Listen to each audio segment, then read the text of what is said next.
बिस्मिल्लाहिर्रहमानिर्रहीम नहमदुहु व नुसल्ली अला रसूलिल करीम अम्मा बाद।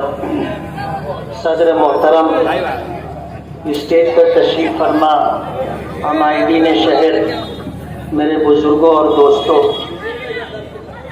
रिक्शे में तो निकल गए ना। डॉक्टरों की तमाम तर हिदायत के बाद कि मुझे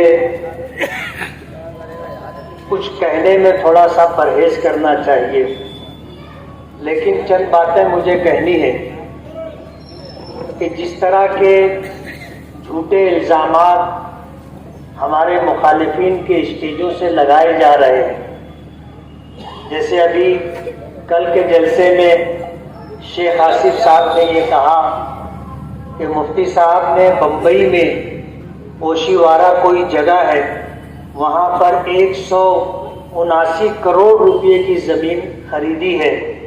कभी कहते हैं कि खरीदी है और कभी कहते हैं कि सौदा किया। उनको खुद ही पता नहीं। कहते हैं कि मेरे पास पेपर है, कागजात है।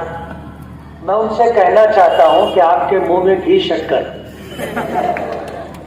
आपके पास अगर कागजात हैं आप ले आइए, मैं आपको 50% का मालिक बना दूंगा।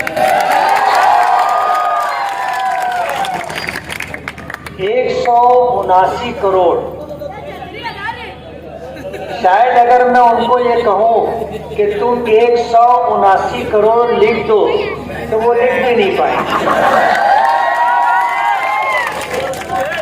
अगर उनके पास कागजात हैं और उनके इस इल्जाम में सच्चाई है, तो मैंने इलेक्शन का जो फॉर्म भरा है उसमें, उस फॉर्म भरने में मैंने अपनी जायदाद, अपनी प्रॉपर्टी, ये सारी चीजें डिक्लेयर की और ये चीज उसमें नहीं है। अगर आपके पास कागजात हैं, आप इलेक्शन कमीशन में जा करके कागजात पेश कर दो, उसे सही साबित कर दो, मेरा फॉर्म रद्द हो जाएगा और इलेक्शन वन साइड हो जाएगा। जाहिर बात है, जब उनके मद्दे मुकाबिल कोई रहेगा नहीं तो फिर बचेगा क्या? वो तो चुन करके आ जाएंगे। मैं उनको मशवरा देना चाहता हूं कि स्टेज पर झूठ फसाद बोलने से बेहतर ये होगा कि आप इधर मेहनत ना करते हुए इलेक्शन कमीशन में चले जाएं।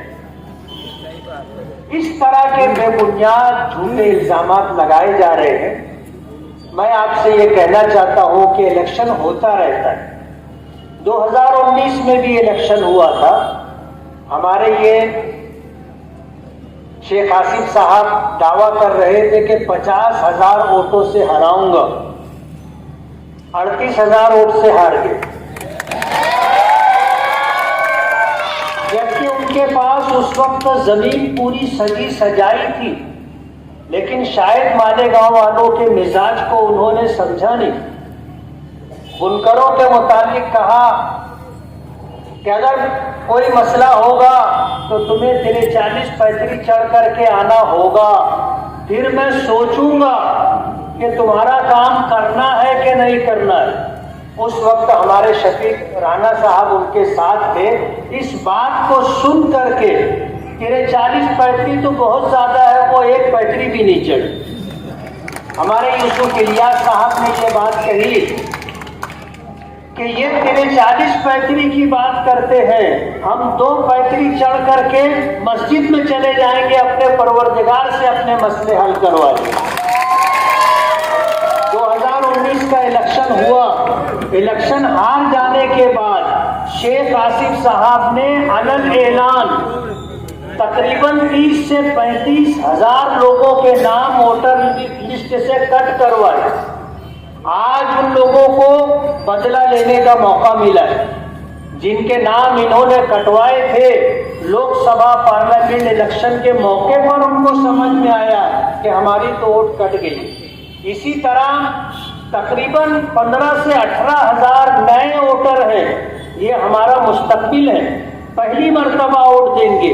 ये मालेगांव की तामीर और तरक्की के लिए, मालेगांव में बच्चों की तालीम के लिए, मालेगांव में बुनियादी सहूलतों की फराहमी के लिए वोट देंगे, मेरी उनसे ये गुजारिश है कि वो सोच समझ करके वोट दें कि उनका वोट जाए और बर्बाद ना हो। दुआ करें। बिस्मिल्लाहिर्रहमानिर्रहीम।